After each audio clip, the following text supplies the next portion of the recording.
राष्ट्रहरूले खोजेको यसो तपाईँ चाहना हो।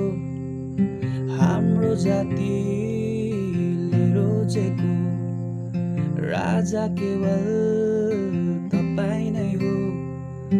मान्छेको बलमा होइन, घोडा अनि रथमा होइन, मान्छेको बलमा होइन, घोडा अनि रथमा होइन, हाम्रो धरार तपाईँ नै,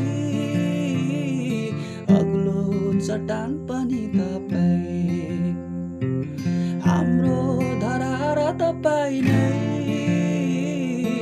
अग्लो चट्टान पनि तपाईँ। तपाईको दरबारमा प्रशंसाको पेटी बोकेर